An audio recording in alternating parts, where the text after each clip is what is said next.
Hi everybody, welcome to another video. Okay, so today's video, we're going to talk about, it's philosophical again, but about the art of practicing in great detail. And we're going to focus on the technical aspects of practicing, how to get better at technique, how to progress, how much you should practice and all that, how much effort you should put into it, the fine details of what goes into getting better. And we can also talk about improvisation, but that's a different topic, even though they do cross paths. So we're going to keep that for another time. But in the meantime, I just came back to Tokyo after a month in Taiwan. It was a lot of fun.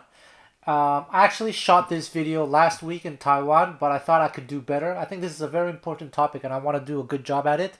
Even though I'm still speaking off the cuff, as I said in previous videos, I do this on purpose so that it's worth my while. I want to get better at improvising speeches and whatnot. So I hope I do a better job than I did last week. If you want to support me, please check out DC Music School or Sound Slice. You can find all the links in the description. DC Music School is having its end of year discount sale, so please buy something. And if you can't afford anything, I totally get it. Please please subscribe to this channel. Leave a comment, something. Say something funny. Those of you who know me know that my channel is mainly about jazz guitar. I like to think it's about music in general, but it seems that most people watching my stuff are interested in jazz guitar, bebop, gypsy jazz, swing music, early styles of jazz. But actually I'm going to use flamenco, or let's say flamenco adjacent styles to demonstrate these things, because I recently got into this style of guitar playing. I made a video about this some weeks ago, talking about my experience learning Rumba Flamenca, which is, I guess, is an offshoot of flamenco. And we're not even going to talk about real flamenco because I'm definitely not an expert at that. I know it's an entire world, an entire culture. But this Rumba Flamenca thing is actually something that I've been interested for a very, very long time. For those of you who are coming from the gypsy jazz world, maybe you don't know this, but Rumba Flamenca, as popularized by the Gypsy Kings, who are from France, not from Spain, there's a tie to gypsy jazz because it involves the gypsies who live in France. And in France, the two main groups at that time, before the European Union opened its borders to everyone, the two main groups were the Sinti, or as they say, the Manouche, or the Kale, the Gitanos. So actually, Django, when he started the Hot Club of Quintet of France, he was not playing with Sinti, actually, besides his brother. He was playing with gypsies from the south of France. And the Gypsy Kings are from this tribe. But there's actually a lot of interaction between the two groups. And that's why Django played with the Gitanos as well. And it's just very interesting to see this history. But there's actually the two tribes cross paths a lot. And I like to think that they influence each other. Now, I don't know which one came first, but there's, for example, this a la Zapua technique that Django did as well, with a pick, of course. And like modern gypsy jazz players, they'll be doing like... there's also this idea of playing gypsy bossa like this.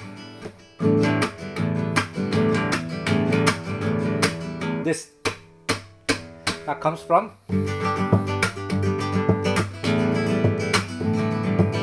So So there's this huge influence. And when I used to spend time with the Sinti, now not all of them, but you would be surprised how many of them could do this. This rhythm, Rumba rhythms. A lot of them can do it.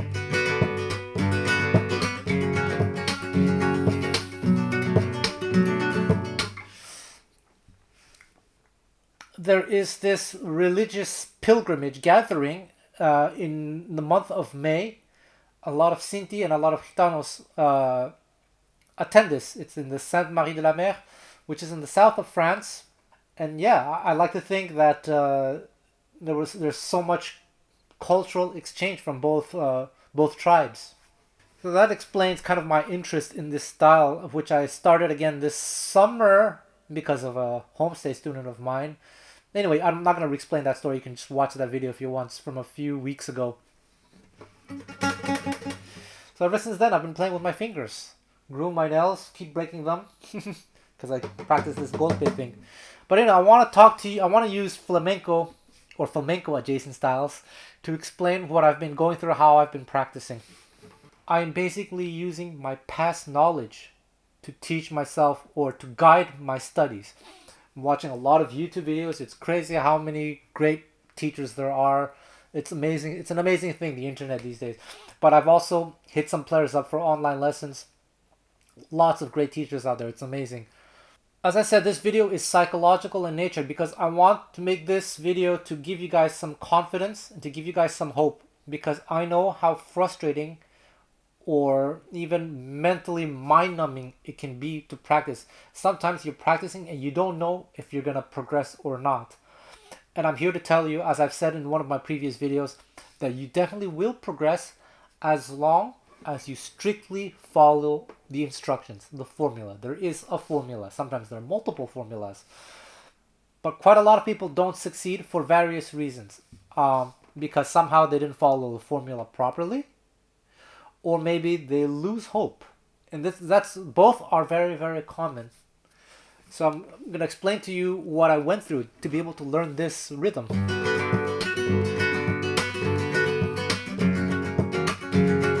If you watch my video from a few weeks ago where I explained this, what I went through, I started this in the beginning of August.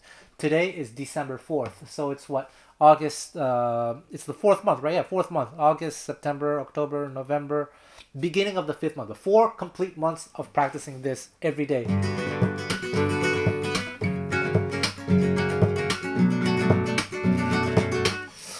Okay, so we're going to talk about this in detail. Now, one thing that I've been doing lately as well is watching YouTube videos, podcasts, and reading articles from experts who are talking about practicing, how to practice efficiently. And I'm very, very, very, very pleased to find out that I'm doing pretty much everything all the experts are saying. These are things that I discovered myself. Maybe I should have watched those podcasts a long time ago, but this is a skill that I developed over many, many, many years. The ability to learn quickly, the ability to understand how to practice very efficiently for maximum results. Now, in some of these podcasts or articles, they're saying you shouldn't practice too much. Like maybe some are saying like 2 hours, 3 hours, 4 hours a day. But I kind of agree with that. But there are certain things I want to share with you. It's kind of the nuances I think that are very, very important. First, we have to define practice. There is a kind of practice that involves using the mind, and in which case I agree with the experts that it's not a good idea to practice too much. There comes a point where it's no longer effective because your brain is just too tired to process information. It's just kind of a waste of time. But then there's another kind of practice where it's not involving the mind too much. And this is the kind of practice where you can go on for almost forever. And the truth is, as many of you who know me personally know, I've got to spend a lot of time with some of the world's best players.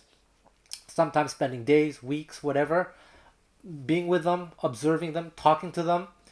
And pretty much all these players went through a period where they were playing, quote unquote, practicing 10, 12 hours a day. And like I said, your practice sessions are going to be a combination of these things where you involve the mind a lot, especially when it comes to improvisation, but that's not today's topic. But or just the mindless thing. So let's talk about this. When I first started practicing this rumba rhythm, I started with one chord, and this is the rhythm that I learned.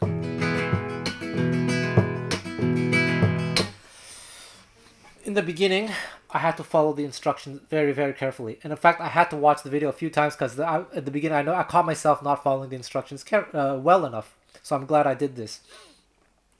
I had to involve the mind quite a lot in the beginning. So there are 8 steps to this rumba rhythm. So in the beginning, I had to tell myself, all right, first step is this golpe with thumb at the same time going down. The second step is... What is the second step? This is another reason why I want to make this video while I'm still a beginner at flamenco or flamenco adjacent styles, is because maybe some of you are familiar with this. Once you acquire a skill, even if it's a very difficult skill, there comes a point as you learn it, once you've acquired it and you got used to it, you completely forgot how you even acquired it. So this is just not even 4 months ago, and I've already forgot. I don't even know what the steps are anymore, but let me just check. Wait, hold on. Yes, okay. So step 1, like this, thumb down. Step 2, index up. Step 3, these 2 fingers down. Is that right? Yes. Step 4, thumb up. So when I first started this, I had to really tell myself such things. I had to tell myself, all right, like this, and then force myself like this, and then force myself to do this, and then wait, see, I got it wrong now. Wait. So that was a mistake. But see, it's a good thing that I make this mistake right now. So I did this, but it's incorrect. This is correct. I have to use my wrist to bring my whole hand down so my thumb is ready for the up. There we go. Then step 5 is just golpe like this. Step 6, hold on. Index up, and this little thing that I learned from Gypsy jazz, and then thumb up. So let me tell you something. Let me repeat what I said in that video from a few months ago. It was extremely difficult. I got quite a lot of brain fatigue, and it was really, really frustrating. I had to practice this intermittently, maybe like 5 to 10 minutes at a time, then take a break, however long it was, then another 5-10 minutes. And I practiced this rhythm maybe in the beginning, 30 minutes to an hour a day, intermittently. So I might wake up, grab my guitar, practice for 5-10 minutes, take a break, practice another 5-10 minutes, have lunch, then teach my homestay students, then practice again 5-10 minutes. So scattered throughout the day, intermittently, 5-10 minutes at a time, maybe an hour a day, because it was so mentally draining, reminding myself of the steps. So if you know what I mean, trust me, I totally get it. I know how you guys feel. But I persisted. I practiced so much. I think after 2 weeks or so, I was able to reduce my brain activity. So I started to get used to it. Definitely by the time I made that video, I think it was in the middle of September, or actually it was in October, I think. Yeah, October, 2 months ago, that YouTube video. By that time, as I said in the video, I had drastically reduced my brain activity to the point where I wasn't thinking too much. I was still thinking for sure.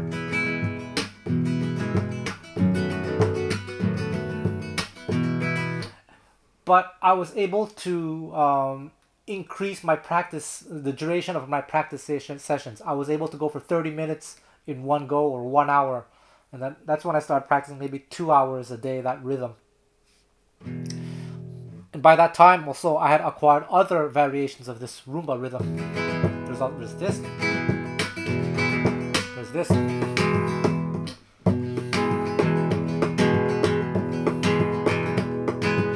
There's practice, like different variations. And the good thing is that once you learn one big variation, you get used to it, the other variations become easier. And the more variations that you learn, as I've discovered for myself, the easier it is to learn the other variations. So everything's connected in that way. Now I've reduced the thinking to, I wouldn't say it's perfect, but I've drastically reduced it. And now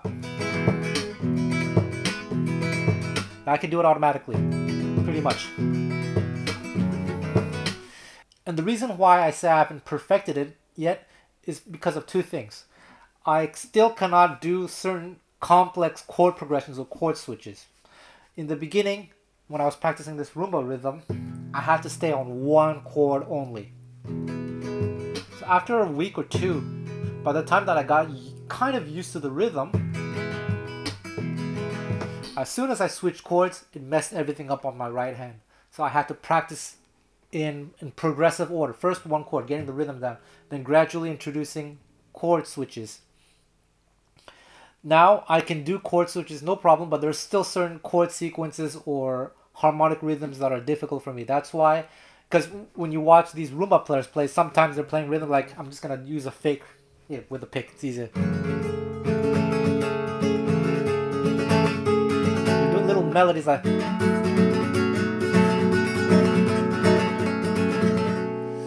and introducing this to the Rumba pattern is still very, very difficult for me.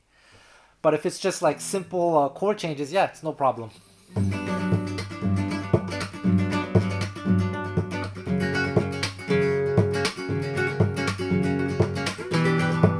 See? And it doesn't involve much of the brain anymore. The next thing where I say I haven't perfected it yet is I still don't have a lot of endurance. Past a certain tempo, I can only handle it for so long. And I remember it was the same for me when I was learning Gypsy Jazz. This Gypsy Jazz rhythm, past a certain tempo, I couldn't do it. And I used to feel very frustrated about, like, how will I ever learn how to play rhythm for extended periods of time at a fast tempo? Well, the way I solved that was just time, practice. I practiced so much to the point now I can play rhythm quite fast.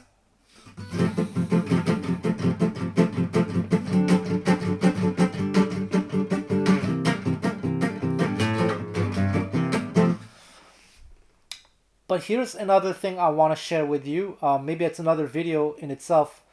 You have to practice so much to the point where when you grab the guitar for the first time after not having played for the day or after a long break, basically you're not warmed up. Here, for example, let's use a scoring system. Let's say this phrase. Stupid exercise. And let's say this is the target tempo. What you basically want to do is bring your technique to the point where you can do it maybe 20 to 30% faster than this. So that when you're not warmed up, you should be able to do it at the target tempo. Maybe you guys are familiar with this feeling, after playing the guitar for an hour or two, you start to feel like really good in your fingers. You can do a lot of things that you couldn't do like an hour or two ago. That's what I mean. Everyone, when they first grab the guitar for the first time that day, you're probably playing to like 60% of your technical ability. So the trick is to bring your technical ability to such a high level that 60% of your best is still really, really good.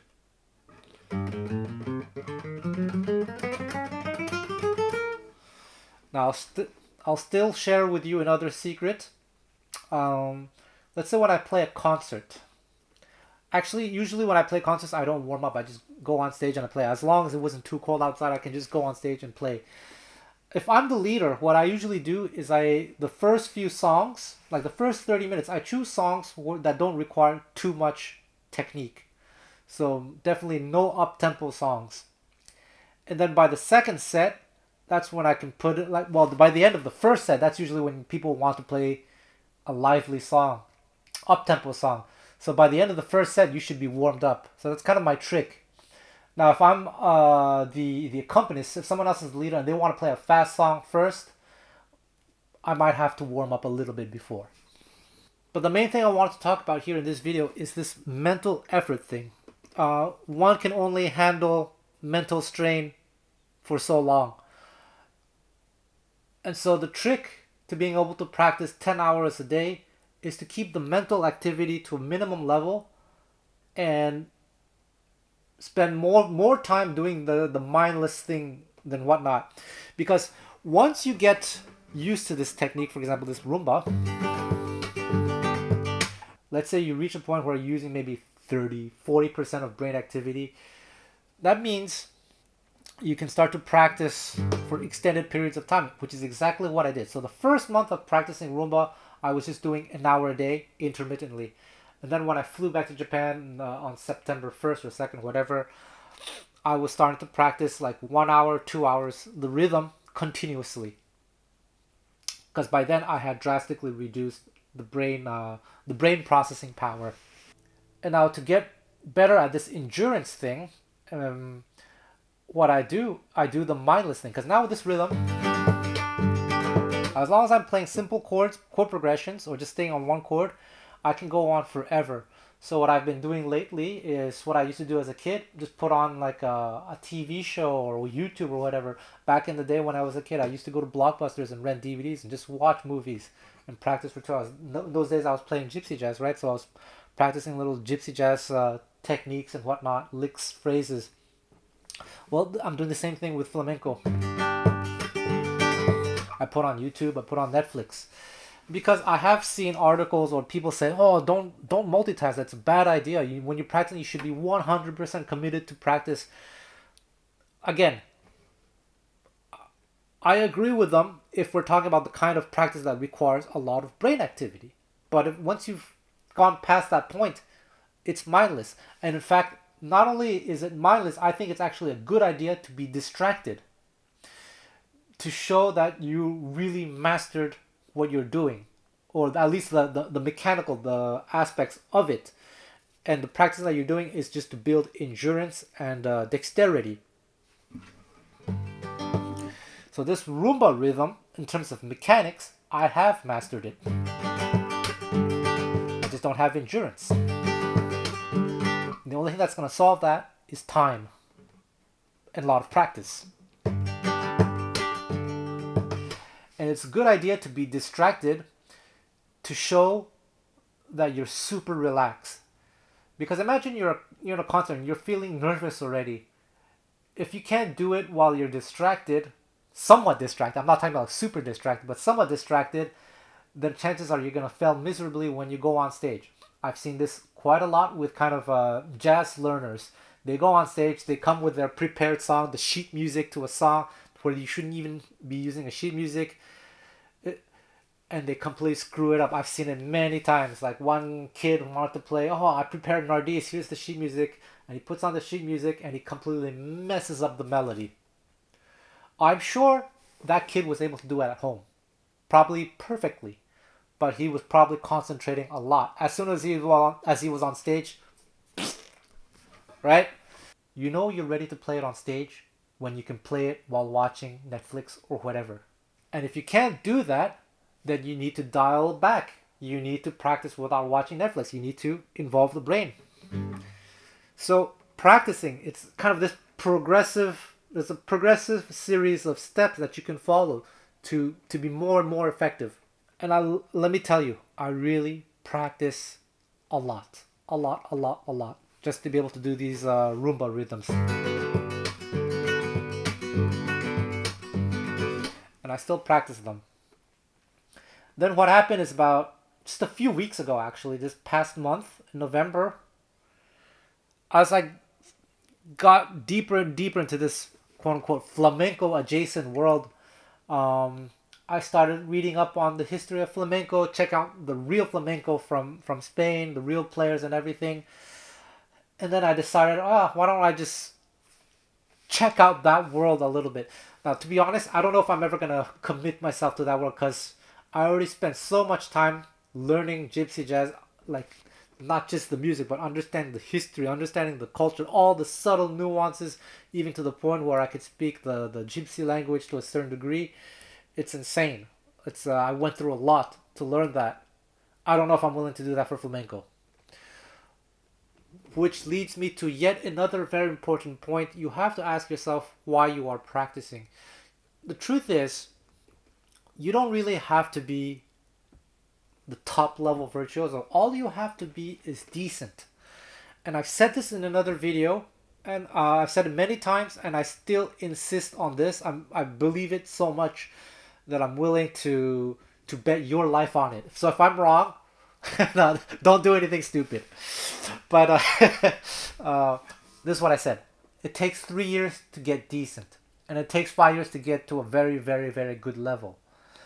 And to reach the super insanely good level, okay, maybe that's where they say the 10,000 hours.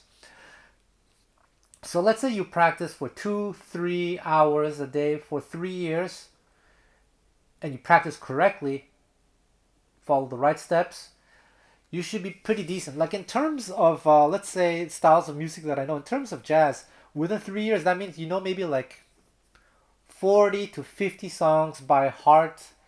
Uh, you definitely can play a relatively coherent solo. Maybe it's not the most technically advanced, or maybe not even the most original solos, but you can manage. Now, if I put a chart in front of you of a song that you don't know, but that's kind of in the style, so let's say you know the song "I Can't Give You Anything But Love," but I put a song like what is it? Is it "Please Be Kind" and "Pennies from Heaven," which is practically the same chord progression with small little variations, and I put the sheet music in front of you, like the chords, you can still handle it. So I think within 3 years, this is very, very, very achievable. Within 5 years, you're pretty much the same, but you know more songs, and you're able to handle almost all the situations related to the style of music that you're playing. Definitely within 5 years, let's say there's a song that you don't know, the same songs. Let's say you know "I Can't Give You Anything," but you don't know "Please Be Kind." I hope I got the title right. And "Pennies from Heaven." You don't need the sheet music. You just have to. I just have to tell you the key, and you're gonna listen. You're gonna predict where it's gonna go. Within 5 years, this is very, very, very achievable. 3-4 hours of practice a day, and the more you can do, the more you can practice, the better, of course. I've seen this time and time again within the Gypsy jazz community when I've seen kids who are just starting out and now they're in their 20s. Some of them are even in their 30s now. They went through that process. I got to witness it firsthand. Any mentally and physically able person should be able to achieve this. Now, if you have something like ADHD or something like that, that's something else altogether. I would dare say I'm not a medical expert, so I'm not gonna claim that this is what you got to do. Because some people do email me, oh, I have this issue and this issue. Man, you need to find another specialist, or you need to find something. You need, probably have to find out for yourself what's gonna work for you. But otherwise, mentally and physically able people should be able to achieve good things within 3 to 5 years. Now, of course, practicing, it's not a race. And often our goals change as time evolves. Because when I first started this Rumba Flamenca thing, I told myself, I just want to be able to play this rhythm. Because it's a great rhythm to have in your repertoire. Right? At that time, I didn't think I was gonna go down the flamenco rabbit hole, because if I were, then I would have changed my practice routine accordingly. So as your goals change, so do your practice routines. Figure out what it is that you want to do in the short term and in the long term, and those things can evolve. And as they evolve, you adapt. I I made a video about how I learned Japanese. It was the same thing. The first 3 years of learning Japanese, I wasn't learning with the intent of living and working in Japan, because that never crossed my mind. So actually, I never progressed the way I could have. As soon as I got serious, as soon as I moved here, that's when I changed my whole my study habits, my practice habits, and I progressed even faster. So that's my whole rant. In the beginning, don't try to necessarily be like the next Chick Corea, Biré Legrand, or whatever. Aim to be decent. And as you get better and you start to understand exactly what it is that you want to do, okay, then you can start to modify things a little bit. Because even a child prodigy like Jimmy Rosenberg, Biré Legrand, I've met quite a few. You know, in the beginning, even though they're child prodigies, the first few years were not as effective as their kind of later years, like the peak years. I think Birelli progressed the most after the age of about 10 or so. He started guitar when he was 4. I think the first 6 years that he played guitar, if he were like super serious, could be reduced to maybe 2 or 3 years. Yeah, it's after about the age of 12 or so that Birelli started to rapidly acquire a lot of new skills and like improvisation tools and everything. You see this a lot in the world of classical music as well. A lot of people start classical music, a lot of professional classical musicians, sorry, they start music by when they're 5, 6 years old. But it's not until they're maybe 13 years old or so that they really get serious about music. Like, oh, maybe I should pursue this as a career. And then they start to practice really hard around that age, between the ages of 14 and 22 or so. The prodigies are the ones who took it quite seriously early on and then had good instruction. A person like Birelli was completely self-taught. So for the first 6 years or so, even though he is a child prodigy and he's one of the most famous child prodigies, like out of this world, he still kind of quote unquote took his time.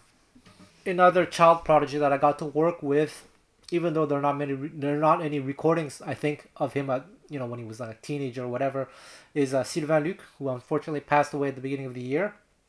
Now, he told me about his childhood. He's the younger brother of many professional musicians, high-level professional musicians.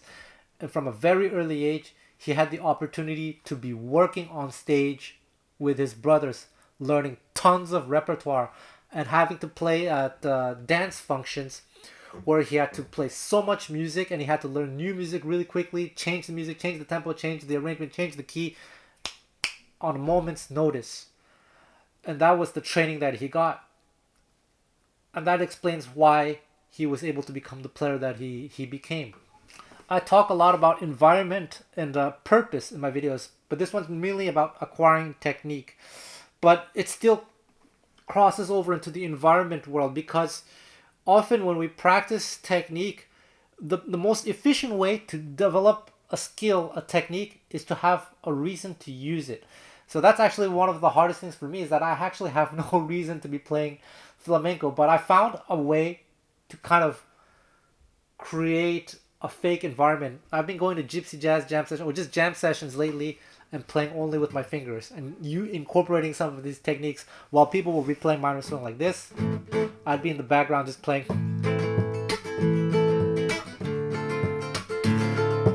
So I've created a kind of a environment for myself by doing that.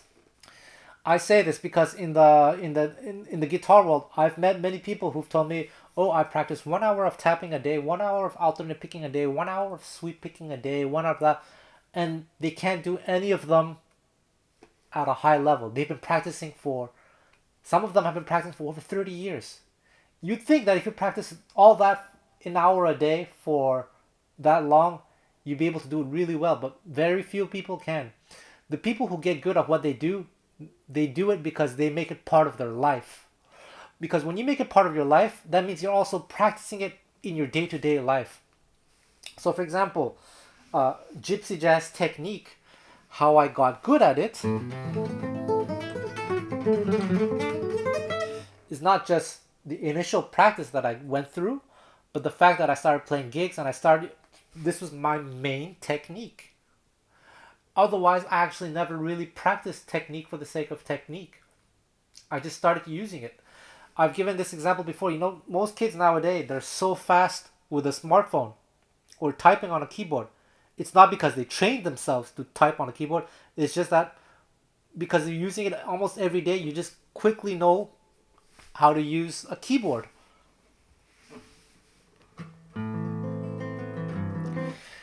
So So basically what I'm getting at is if you're practicing 1 hour of sweep picking a day, but you're actually not using it at your gigs or jam sessions, you're kind of not practicing it. In my opinion, I think you're wasting your time. You have to find a way to incorporate it in order to get good at it. Purpose. So with that in mind, I've been playing gypsy jazz with my fingers lately.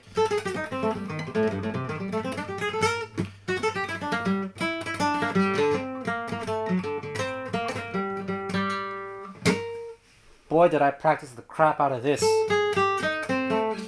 Now, those of you who know me know that I play electric bass and upright bass, but actually the technique that I use to play those instruments is a little bit different. When I played electric bass, I was using this kind of raking technique. So if I played I would do an I sweep. Whereas in flamenco, some players do play this way, but from what I've found out in my research, most contemporary players are actually doing strictly I am, and sometimes raking for very specific situations. But yeah, this Django phrase.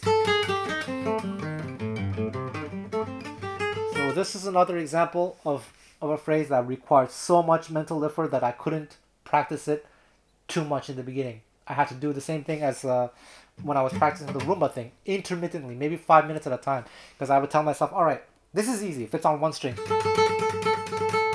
So I would do this. Then I would stop here, and in my brain, I would think, okay, my index is resting here. That means it should be the middle finger. And I would do this.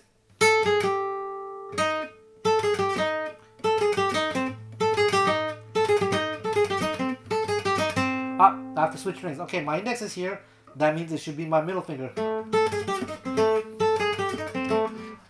So on and so forth. That's how I practiced this phrase in the beginning. I started practicing this middle of October or so. Switching to this Picado technique. And the beginning was so slow. Man, I really want to reassure you guys, I went through a lot of frustration. I felt it, well, maybe frustration is not the word, but like mental fatigue. I went through a lot of mental fatigue. I was like, oof, okay, I need to take a break. So I would practice this intermittently. And the way I would take breaks though is when you take a break doesn't mean that you put away your guitar. At least in my case, that's not what it was. I would practice this with my 100% mind focused on doing it correctly for 5 minutes, maybe even less. Because even practicing this for 1 minute straight is mind-numbing.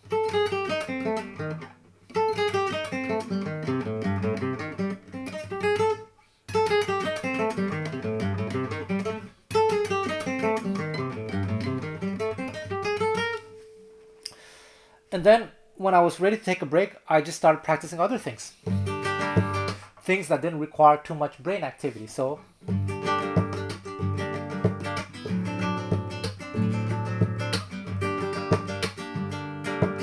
when I've had enough of that, I go back. So in the beginning, I practiced without a metronome. So when you're acquiring a technique for the first time, I think it's a good idea, in my opinion anyway, not to use the metronome, but just get used to the motions. Because you just want to focus on the mechanics. So this is a triplet pattern, but I was just doing this, then thinking, all right, middle finger. After a while, I think it took just a few days to kind of reduce the brain activity to a point where I could do it consecutively. That's when I turned on the metronome. And maybe at the beginning it was this tempo. I don't remember anymore actually. That was just a month and a half ago.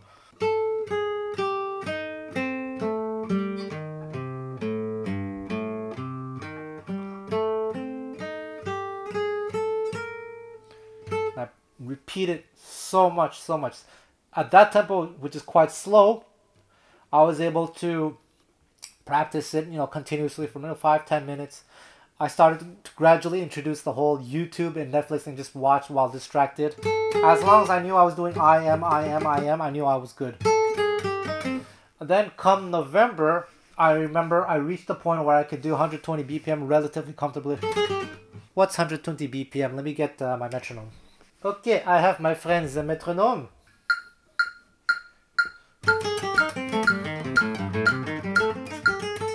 See? Kind of easy. Now I can feel, I did it on the first try, but I could feel that there's a little bit of brain activity. What that means is that I probably could not pull this off on stage or at a jam session. It means I'll be too nervous. Let's see what it's like at 100 BPM though. But I don't think this song is ever played that slow. Nah, it's never played that slow.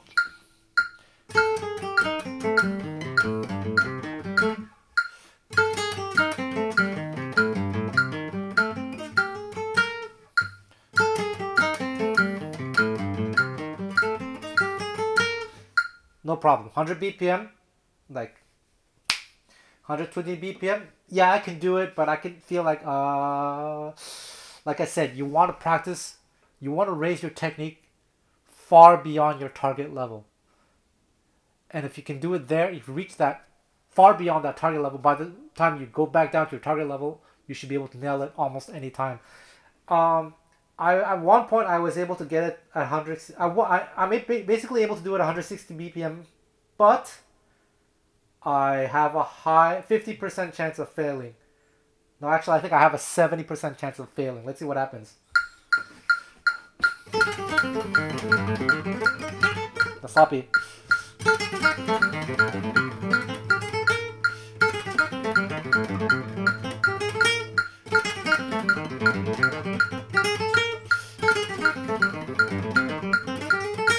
That last one was kind of not bad.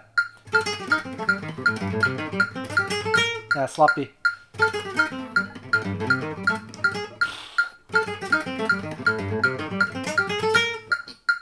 Kind of it. So you see, what was that? 20% success rate or something? But you see, this is me doing this video without warming up.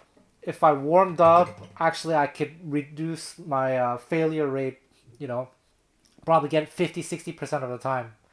Which I know is true because when I practice, after warming up, I usually nail it most of the time. See, this is why it's not a good idea, or it's not fun to show people how I practice. A lot of the people out there showing how they practice, and if it sounds too good, like very few mistakes, they're faking it. Because trust me, here I wasn't faking. You saw I got it like maybe 2 times, and even those 2 times where I got it, I felt it was like it could be way more articulate, cleaner. Yeah, practice sessions are meant. A good practice session is when you fail quite a lot.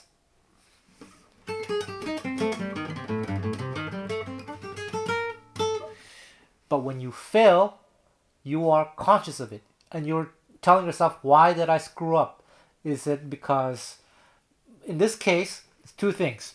This pattern is asymmetrical. It's a triplet pattern, and the beats are falling on very strange places. So there's the rhythmic aspect that's screwing me up, and then there's also, again, crossing the strings that makes it so difficult.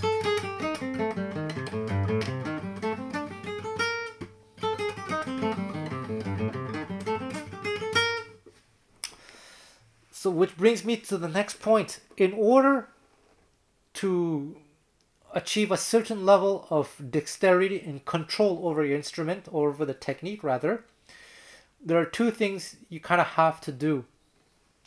Because again, in these podcasts and articles, people are saying you have to practice like this.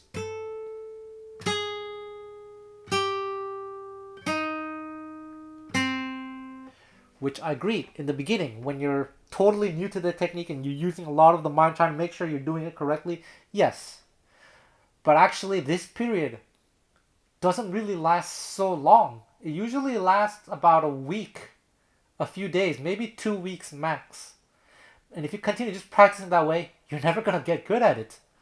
So once you've reduced the brain activity to, I don't know, whatever it is, let's just say 50%. Don't quote on me. This is not like a scientific video or anything like that. Then what you have to do is play the pushing game. There are 2 ways to practice. You can practice with and without the metronome. Let's talk about without the metronome first. Basically, you go as fast as you can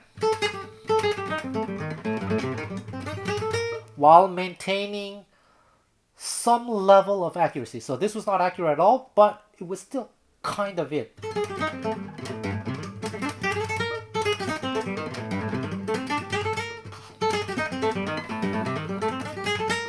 See, it's like 75% accurate or something. So you have to feel the push. You're going to probably feel some kind of fatigue somewhere, which is totally normal, but you have to be very careful. There's a point where it gets too much. You don't want to get what you call a carpal tunnel or repetitive stress injury.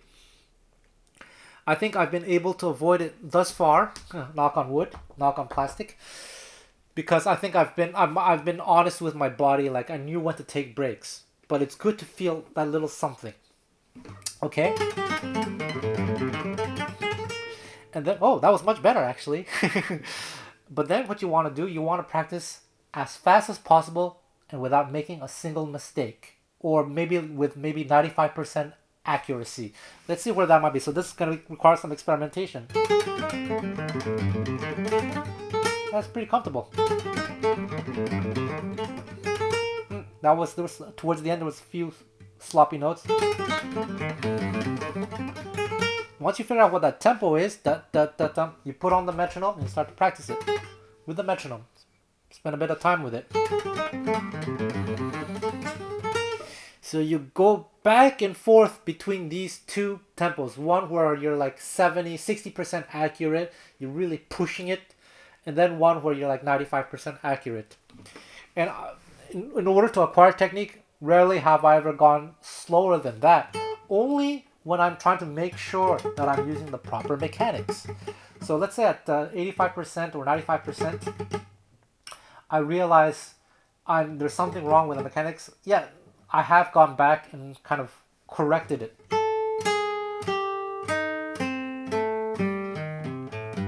Yeah, so in order to get fast, don't practice slow. You have to practice fast, but you have to do it in a controlled way.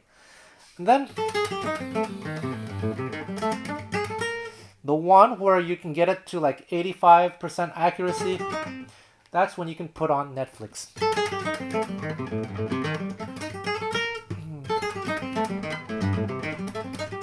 What's that?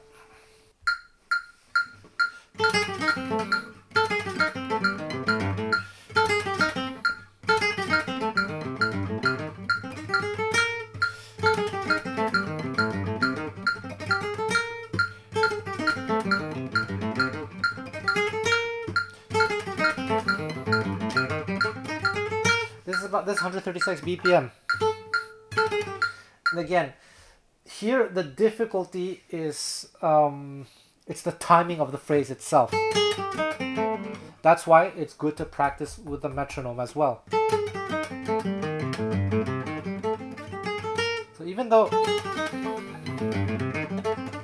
without the metronome I can nail it fairly well, with a metronome, it adds a little layer of stress. So it's probably best for me to be practicing, let's see, what's this?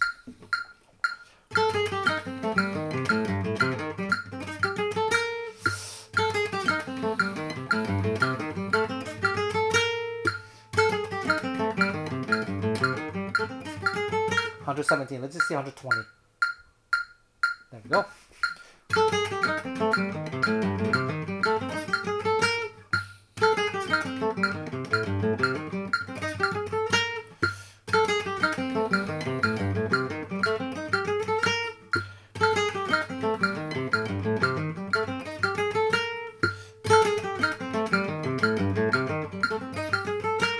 So I see 120 is my Netflix tempo.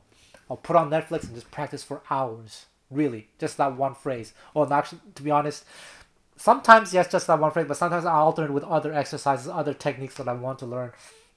And I have a whole bunch of exercises to practice.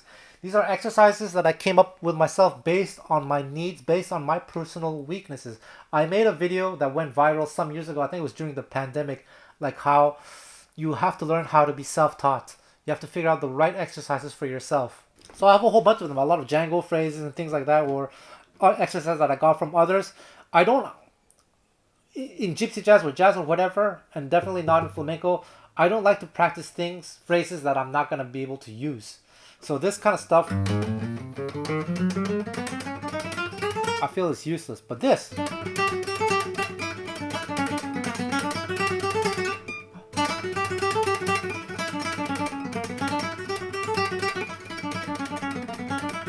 I think that's useful. It's a phrase from the Gypsy Kings.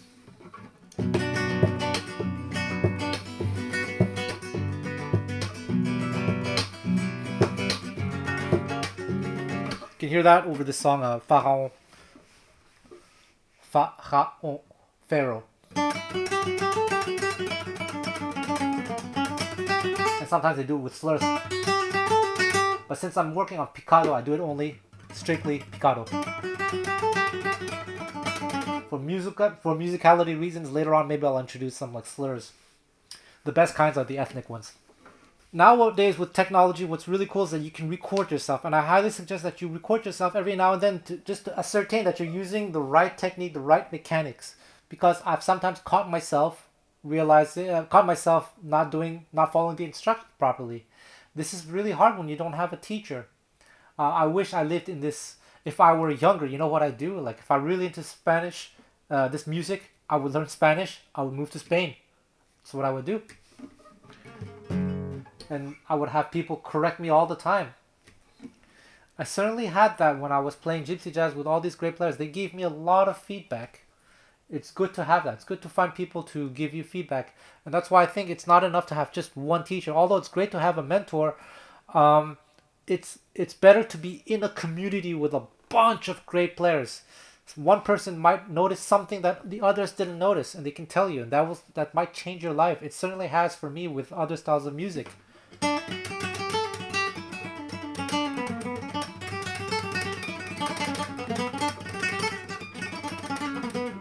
What else have I been practicing? Well, this rasgueado thing, this albanico rasgueado, which I'm still practicing.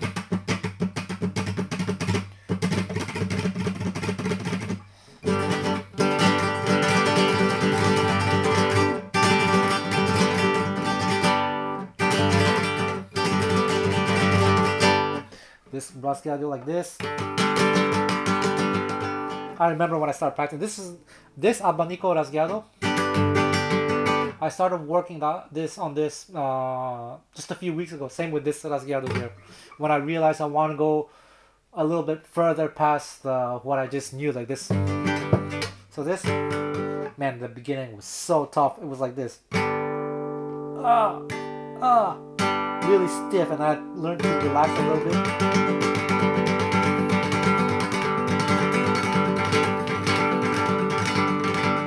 Still nowhere near where it needs to be, nowhere, but a whole lot better.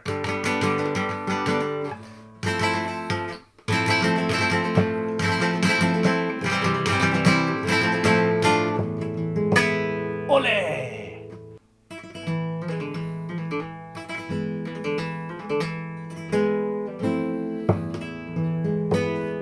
There, that's the solea. For all these techniques, I'm using the methods that I learned over the years, and it's been producing results in a very short period of time.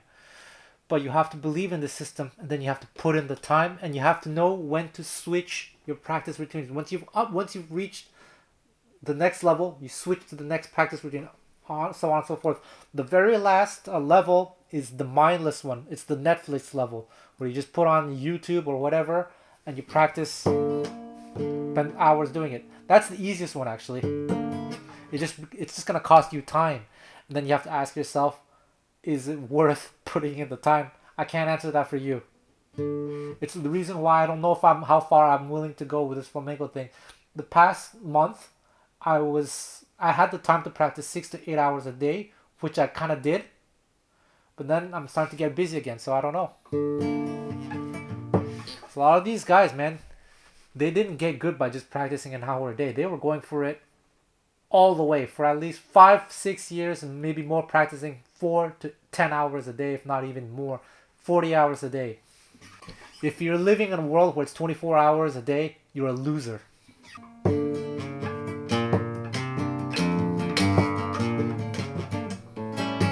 And this alzapua thing is so hard. I have to hit another teacher up. I did take one lesson with one guy who explained it to me, but I think I'm still having trouble. I'm having trouble doing the alzapua and golpe at the same time. If it's just alzapua on its own, like I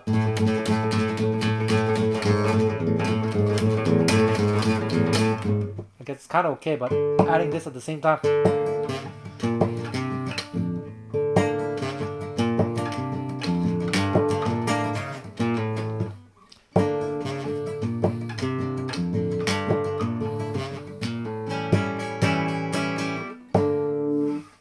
See, it's not pleasant to watch someone practice correctly. There's a lot of fake news out there. And this is one of the very few videos that's the reality, the truth. So I'm doing this because I think the psychology of things is very, very important. A lot of people have confidence issues, self-doubt. So I'm making this video to show to you guys that I share your pain. Believe in me and you shall have salvation. Instead of saying amen, you say A minor. There we go. Thanks, guys.